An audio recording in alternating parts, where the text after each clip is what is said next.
Hello friends, इससे पहले कि मैं आपको अव्वल क्वालिटी का क्वेश्चन करवाऊं, आपको एक बात जानना बहुत ज्यादा जरूरी है। क्या आपने कभी सोचा है कि सब लोग गेट की तैयारी करते हैं और सिलेक्शन कुछ ही बच्चों का होता है। सबके कोर्सेज कंप्लीट होते हैं लेकिन फिर भी सिलेक्शन निकाल पाना बहुत असंभव सी बात हो जाती है। हो सकता है आपके साथ भी ऐसा हो कि आपने बहुत अच्छी तैयारी करी हो लेकिन सिलेक्शन आपका आज तक नहीं हो पा रहा। पता है ऐसा क्यों है? क्योंकि बहुत सारे एस्पिरेंट्स केवल सिलेबस कंप्लीट करते हैं, अच्छे लोगों से पढ़ लेते हैं, अच्छे कोचिंग से पढ़ लेते हैं, बट अव्वल दर्जे की क्वालिटी के क्वेश्चंस नहीं लगाते, अव्वल दर्जे की प्रॉब्लम्स नहीं लगाते। क्योंकि आप भी जानते हो दोस्तों, गेट एग्जाम में 90% न्यूमेरिकल आता है, इसलिए जब तक आप एक अच्छे लेवल के प्रॉब्लम को सॉल्व नहीं करोगे तब तक आपके अंदर वो कॉन्फिडेंस ही नहीं आएगा कि आप गेट के न्यूमेरिकल को सॉल्व कर पाओ। और यही रीजन है कि बहुत सारे एस्पिरेंट्स पढ़ाई कर लेते हैं, रिवीजन कर लेते हैं, सब कुछ कर लेते हैं, लेकिन स्टिल सिलेक्शन नहीं ले पाते। लेकिन दोस्तों, गेम में ऐसा नहीं होता। हम लोग गेम के अंदर क्वालिटी क्वेश्चंस कराते हैं, क्वालिटी प्रॉब्लम्स कराते हैं, जिससे बच्चे कॉन्फिडेंस बूस्ट होता है और वो एग्जाम में अच्छा परफॉर्म करके आता है। और ये बात मैं नहीं, मेरे रिजल्ट्स बोलते हैं। दोस्तों ध्यान से सुनिएगा, जो मेरा लक्ष्य बैच है, मेरे पहले ही बैच से बहुत सारे बच्चे पीएसयूज में सेलेक्ट हुए। जैसे अंजलि, इसने एनपीसीआईएल और कोल इंडिया को निकाला लेकिन इसने फाइनली एनपीसीआईएल चूज किया। सुजॉय ने भी दो पीएसयूज निकाले, IUCL and Chennai metro, finally IUCL इसने सेलेक्ट किया। आसिफ प्रोचा आज Punjab state power corporation limited में असिस्टेंट इंजीनियर की पोस्ट पे है, जो गेम का स्टूडेंट है। गरिमा, जिसने भारत डायनामिक्स लिमिटेड निकाला इसी गेम के कोर्स से। और दोस्तों इस तरह से बहुत सारे रिजल्ट्स मेरे पास हैं जो गेम के स्टूडेंट हैं। तो दोस्तों आप भी अगर चाहते हो कि आपके अंदर भी कॉन्फिडेंस बूस्ट हो, आप भी सिलेक्शन निकाल पाओ, तो दोस्तों ये क्वालिटी क्वेश्चंस लगाना आपको बहुत ज्यादा आवश्यक है। तो आइए इस क्वालिटी क्वेश्चन को सॉल्व करते हैं। Seamless tube 32 mm outer diameter is turned on the lathe. The cutting velocity of tool related to the workpiece is this. rake angle दिया है, डेप्थ ऑफ कट दे रखी है, लेंथ ऑफ चिप दे रखी है, horizontal cutting force दे रखा है, vertical cutting force दे रखा है आपको। Horizontal cutting force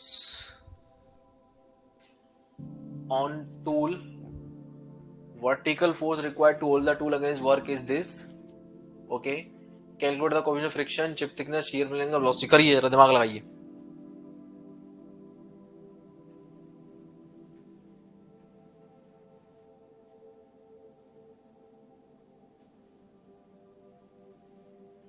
uncut chip thickness है बेटा, वो अनकट चिप थिकनेस, ठीक है। एक्चुअली कई बार ये होगा बेटा, मैं बता देता हूं आपको, अलग अलग टीचर्स, अलग अलग बुक्स, अलग अलग राइटर अलग अलग बातें करते हैं बेटा, ठीक है। इसलिए कई बार वो बोल देगा आपको, वो हमें पता है, बट आपको अपने बेसिक कभी लूज नहीं करने, जो मैंने सिखाया वही ध्यान रखना है। वो बोल रहा है यहाँ पे, बट वो अनकट चिप थिकनेस है वो, ठीक है। वो हम जानते हैं कि दोनों अलग अलग होती हैं in case of turning, but वो अनकट चिप थिकनेस है यहाँ पे। ये रहेगा बेटा हमेशा से, ये कुछ ऐसी चीजें आएंगी, तो उसके लिए आपको थोड़ा सा दिमाग खुला रखना है। अनकट चिप थिकनेस है बेटा, है ना। चलो अभी करो। हाँ सही आ रहा है बेटा, 1.52 आ रहा है ना, यस यही मैं बोल रहा था। तो कुछ केसेस में म्यू जा सकता है बेटा, माइनट प्लीज, एक से बड़ा हो सकता है, ठीक है। करो फटाफट से, चलो चलो देखो यार क्या है इसमें, बता देता हूं मैं। सबसे पहले क्वेश्चन में देखो आपको क्या दिया गया है, लेंथ ऑफ चिप दी गई है। लेंथ ऑफ चिप क्या दी गई बेटा? लेंथ ऑफ चिप, ठीक है, L2। तो जब भी इस तरह क्वेश्चन बनता है, आपको हमेशा, चाहे वो लेंथ ऑफ कट हो, एरिया ऑफ कट दिया हो, बिफोर कट दिया हो, तो यहाँ पे वॉल्यूम कॉन्स्टेंसी का कॉन्सेप्ट लगेगा, ऑलवेज रिमेंबर, ठीक है।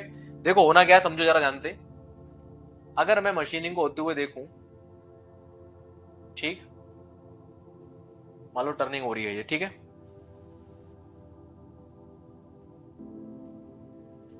ओके, सी केयरफुल, ये टर्निंग चल रही है मान लेते हैं, ये हमारा टूल है, ऑर्थोगोनल मान के करते हैं।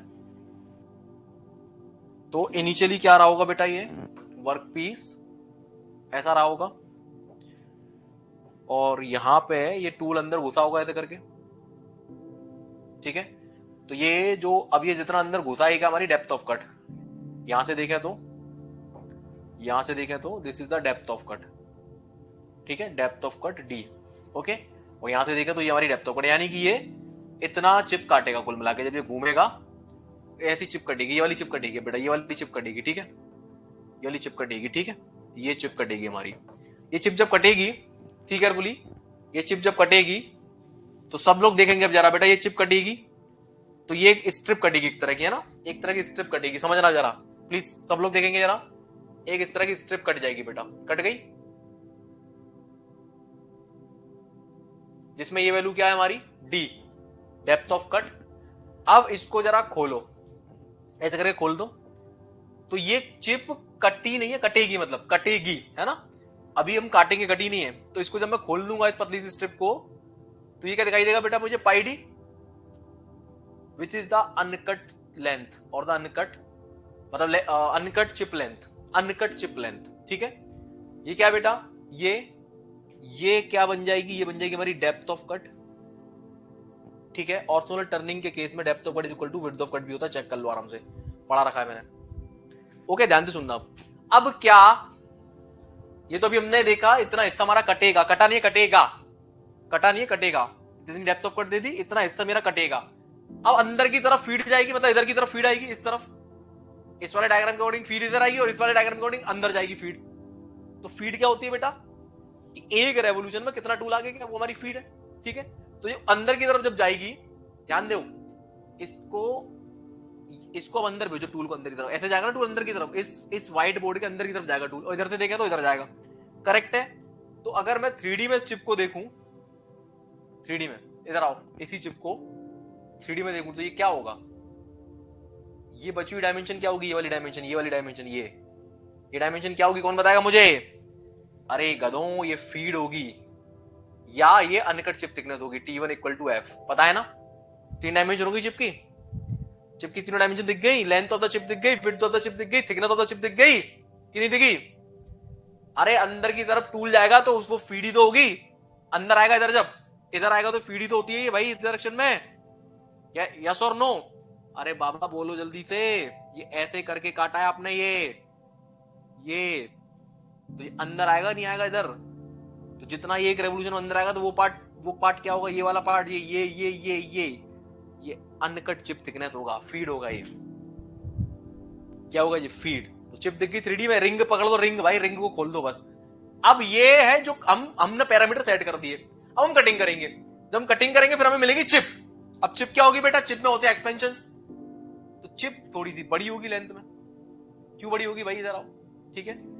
तो अब चिप की लेंथ हो जाएगी पाई डी L2, और इधर विड्थ बेटा हम कांस्टेंट मान के चलते हैं, डेप्थ ऑफ कट को हम बिल्कुल नहीं छेड़ रहे हैं, तो क्या बढ़ जाएगा इसका, इधर इसकी अनकट चिप थिकनेस, मतलब चिप थिकनेस चेंज हो जाएगी और लेंथ भी चेंज हो सकती है, ठीक है। तो ये क्या कहलाएगा बेटा, ये L2 कहलाएगा चिप बनने के बाद, ये हमारा depth of cut as it is रहेगा, which is also equal to the width of cut, और ये वाली डायमेंशन बन जाएगी feed, which is equal to, मतलब ये T2 हो जाएगी कुल मिला के, जो T1 थी वो T2 हो जाएगी, अब ये T1 हुआ करती थी ना, ये वाली डायमेंशन T2 हो जाएगी।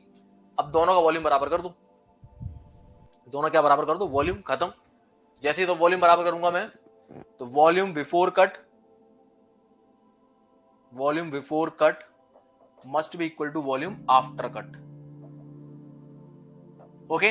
वॉल्यूम क्या बनेगा बेटा, pi D into pi D length हो गई, इंटू W विड्थ हो गई, into T1 is equal to, यहां से आएगा L2 length of the chip, okay, into W width of the chip, into thickness T2। बेटा यहां से W से W कैंसिल आउट हो जाएगा, क्योंकि विड्थ हम कांस्टेंट मानते हैं।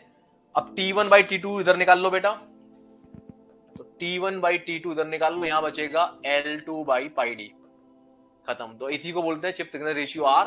L2 आपको 60 दिया हुआ है, पाई की वैल्यू आपको पता है होती है, और D कितना दिया बेटा, डायमीटर दिया है वर्कपीस का 32 mm, ये रहा, खत्म। इस तरह से इसको सॉल्व कर लो, यहां से निकलेगा चिप थिकनेस रेशियो, निकालो कितना आ रहा है, 60 divided by 32 divided by pi, 0.59, कितना आ रहा है बेटा, 0.59, चिप थिकनेस रेशियो 0.59। तो ऐसे सॉल्व होना है बेटा, ये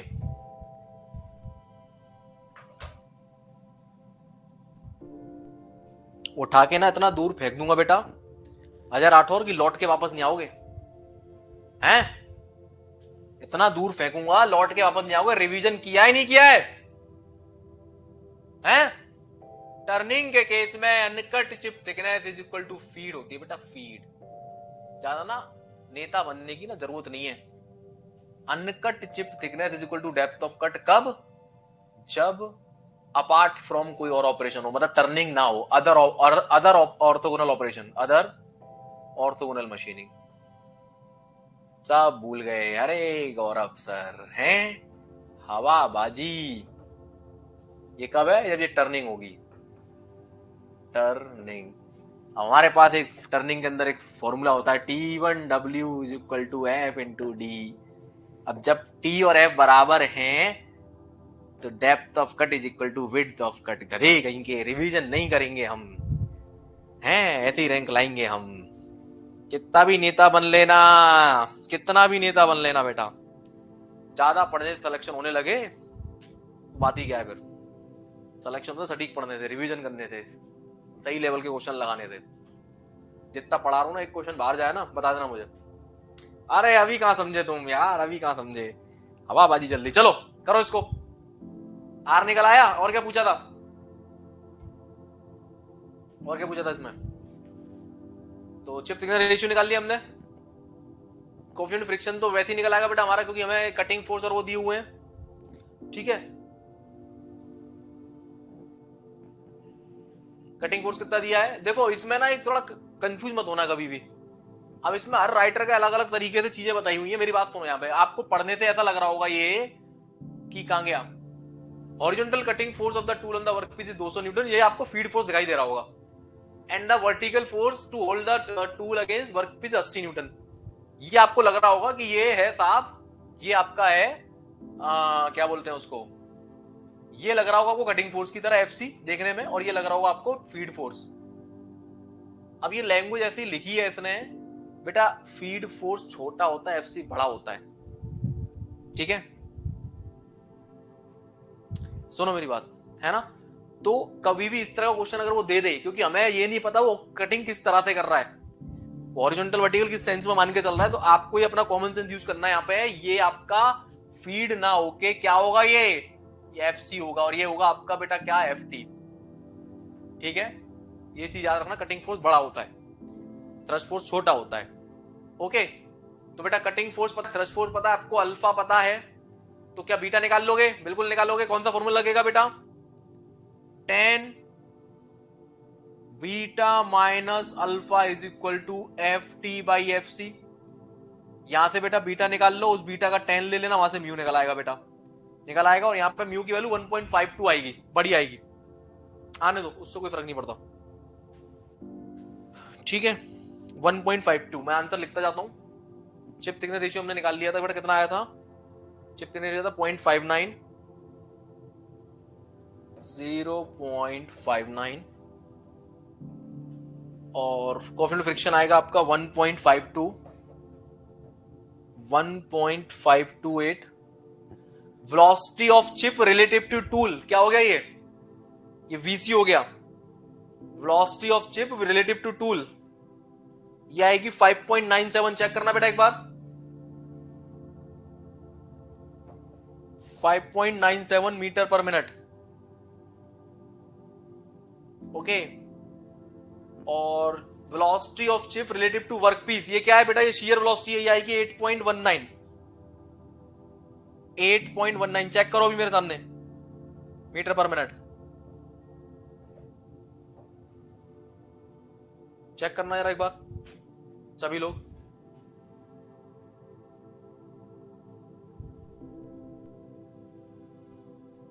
सर एफटी के दो कंपोनेंट होते हैं भैया, प्रभु महाराज, प्रभु सरदार वल्लभ भाई पटेल, हाथ जोड़ लूं तुम्हारे। सुनो, दो कंपोनेंट होते हैं, वो ऑब्लिक टर्निंग में होते हैं। ठीक है, ऑब्लिक टर्निंग जब भी दी जाएगी तो आपको कहीं ना कहीं साइएस दिया जाएगा बेटा। या दूर दूर तक साइएस के दर्शन नहीं है, यहाँ अपना तो कोई एंगल निकाल नहीं पा रहे, साइएस और ले लो पहले आप। तो हमेशा जब भी कुछ मेंशन ना हो, कहीं भी मेंशन है कोई किस तरह की मशीनिंग नहीं है, तो ऑर्थोगोनल मान के चलनी है। और ऑर्थोगोनल मानेंगे अबे ऑर्थोगोनल मानेंगे तो radial component of thrust force already zero हो जाता है, फीड फोर्स के बराबर ही बचता है। बात समझ में आ रही नहीं आ रही है? आ रही है मेरे बच्चे बात समझ में? अनुराग बेटा याद करो, रिवीजन नहीं कर रहे हो इसका मतलब ऐसी मुड़ा के चलाओ क्लास में होगी, चलो आ जाओ चल लेते हैं। अरे प्रभु रिवीजन करके आओ। जो हमारा फीड फोर्स होता है उसके मतलब जो थ्रस्ट फोर्स होता है तो दो कंपोनेंट बनते हैं, एक फीड फोर्स बन जाता है इसको एक्सियल कंपोनेंट बोलते हैं, और एक रेडियल कंपोनेंट बनता है। और ऑर्थोगोनल कटिंग के केस में बेटा रेडियल कंपोनेंट क्या हो जाएगा? जीरो हो जाएगा। ओके चलो हो गया, क्या बात है, बहुत बढ़िया। आ गया बेटा वीसी 5.9, बहुत बढ़िया। वीएस और निकालो जल्दी से, समझ गए बेटे? करो चलो जल्दी करो जल्दी करो जल्दी करो बेटा। 1008 और बेटा जल्दी बताओ। Philosophy of chip with respect to work piece, जिसको हम वीएस बोलते हैं, वीएस निकालनी है। चलो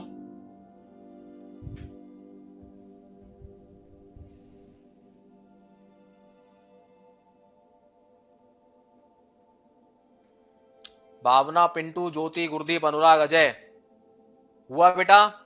ज्योति 8.71, यस बिल्कुल ठीक। 8.7 8.1 आ रहा था, एक मिनट रुको जरा।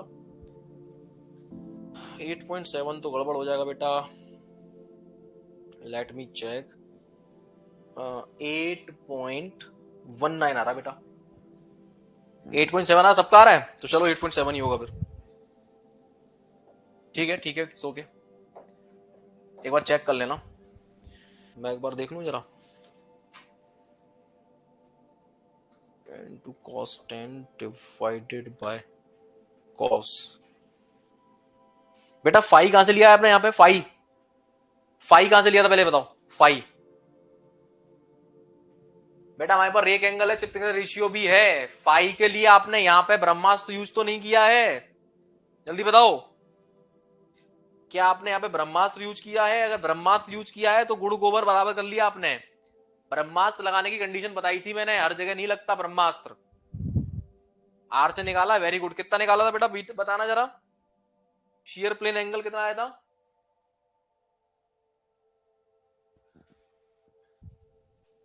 ये तो हमारा वो था म्यू था 1.52। शियर प्लेन एंगल आएगा बेटा यहाँ पे 36.64। चेक करो 36.64 शियर प्लेन एंगल।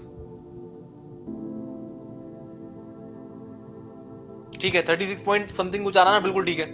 उससे सॉल्व करो बेटा। तो मैं एक बार सॉल्व कर लेता हूं। cos 36.64 माइनस 35 9.85 आ रही है बेटा। कितनी आ रही है? अच्छा उतनी आ रही है, पक्की बात है? Let me check once. 10 to cos divided by cos 8.19 आ रही है। 8.19 अभी ठीक है। 8.19 सही तो है यार,